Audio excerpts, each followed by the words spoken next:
Hey, what's happening, everyone? It's Adam, and this video might be a little bit dark because I'm recording it while I'm going to the store. It's like 4:30 or something, but I had to get this out, namely because, and welcome back to the channel and whatnot.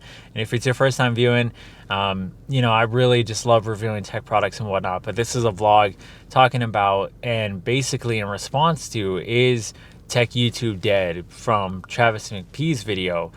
YouTube themselves have actually kind of admitted this. Actually, on Twitter, one of the representatives, the liaison for YouTube, basically said that they see a problem across tech and that there is a downturn in views. It's not just me and mobile, it's across tech. And this is a problem for tech tubers like myself, where you're putting out content, not many people are watching it, definitely demotivates you, and it's just not as fun. The other thing is, some tech tubers actually do this for a full-time job, and all their money comes from this, so this is like getting a pay cut. That kind of sucks. Another thing to consider is you guys and gals are just straight up burned out. For some reason in the tech community, I've been seeing a lot of people stress out the most within the tech community. Typically, you would see a video like "we broke up" or "quitting YouTube," and it's just clickbait. It's like from people that they know they ain't quitting. They just need to make a little video and kind of make fun of the whole clickbait thing. It's just to get views and whatnot. But everybody's fighting for relevancy on YouTube, in life, period. Even if you don't do YouTube, you're fighting for relevancy in some way. We all need recognition. Babies cry for it, men die for it. That's something I always remembered. And this isn't like a motivational video. It's just showing you a little bit more of my true self without worrying about tech. And when I saw Travis's video, it's not saying I'm faking my videos or nothing, but this is just a different side of me. I really like that he said that, because it's like, yo, there's so many times people on my videos have commented, well, how's the active noise canceling? I'm like, dude, that's why I did the review. Like, that's why I spent like 4 hours making this video. You only see 14 minutes of it, but I spent 4 hours making it, man. And I invested money into the product without getting paid nothing to review it. And that's a misunderstood thing about when you start YouTube, is you're starting a small business. You really are.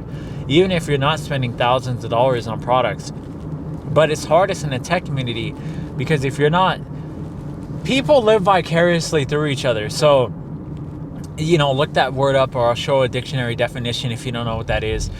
But people want to live through others, in other words. And when they see those with the latest and greatest MacBooks and everything, I look in the comments of the biggest and greatest YouTubers, tech YouTubers, and people in the comments all the time are like, I'm still on the iPhone 6S. I can't wait to get the 13 Pro. It's like, well, then why are you watching a review of the 13 Pro? Like, I'm so confused here. Like, you have no plans of buying it, but you still watch the review. So it's a different kind of like entertainment, but it seems to be the strongest, like, vicariously living through others that I've ever seen when it comes to the tech community. It's pretty nuts now that I think about it, because I love technology, because I like to mess with consumer products, but I like tech in general. But with resources being limited, I can't review hydroponic farms and geothermal energy. I want to go to Antarctica and make a video talking about what's really going on with global warming and this and that. But like, that takes a massive amount of resource. So it's either I react to those videos, or I'm a big YouTuber who gets the resources for free to be able to do that kind of content creation and have the time to do it. So I'll play another video of Sarah talking about this challenge that she did, like 12 days of Christmas or something, and she was giving out free Amazon gift cards and Best Buy gift cards. But let me show you something that resonated with me about what she said recently in today's video. But yeah, the everyday thing, I'm sabotaging my channel. And when you do YouTube for so long, you kind of realize it when you're kind of like, okay, stop experimenting. That's the one downside with this platform, is it has zero tolerance for experimentation. You can't go outside your box. Of course, I have reinvented this channel so many different times, and you have to do that as a YouTuber. It's probably the hardest thing. YouTube is quite literally like not just trying to take an arrow and getting it, to the center of the target every time, but also the target's moving, like at all times. Super fun. So with Sarah's video, or actually before I even finish this video, let me play something that I saw from Brandon from This Is Tech Today. I'm so unbelievably upset with myself. I really screwed up. And this is kind of a raw, mostly unedited video, just to kind of tell you what happened here. And the thing that I want to make the most clear is that this is not Google's fault.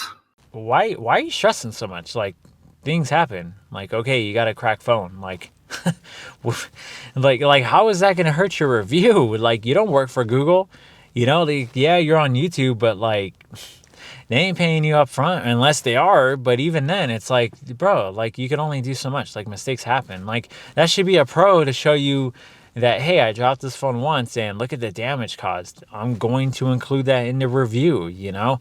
But for some reason, like, accidents or issues that come up with the product is like considered a no-no, you know. But this all stems from, for some reason, we're kind of taught that when you start a YouTube channel, you're obligated to be a certain way. You're not obligated to do nothing. Like, you're doing this for free. None of us got paid to start a YouTube channel that I know of. You know, you're starting this, you're putting your kind of like your life on the line in a sense, where it's like, man, you're pointing a camera at your face and including yourself into the internet. Not many people have the courage to really do that, you know, because of, what is it, obscurity or whatever, where most people want to stay private because they're scared, like, oh, like somebody's going to find out something about them and this and that. And it's like, it takes a little bit of courage, you know. It takes some guts to start a YouTube channel, like, especially when you're not getting paid for it. That's the one thing people don't understand, is like the hours and work you put into a YouTube channel just to even have hopes of getting paid. You know, it takes a lot to hang in there for those few months. Most people have a job mentality. They got to get paid by the hour, otherwise they won't do it. And we in the YouTube community, period, just don't get enough credit for it. Is tech YouTube dead? I think it is dying, because technology is getting so good that people barely upgrade. And if they're going to watch a review, it better be something that's the latest and greatest, most expensive trending topic, which is usually loving on Apple or hating on Apple. That's like one of the biggest things right now. So it's all marketing at the end of the day. But that's just some of my thoughts, you know, I guess at the end of the day, for this video, for this vlog number 2. But I will be making more of these, and honestly, I probably will go in a different direction with my channel at some point. I'll still include tech reviews, but if you randomly see like different types of content on the channel, you know, I totally don't blame you if you unsubscribe or if you just don't care. You know, if you're here only for tech, I totally understand, like, no hard feelings.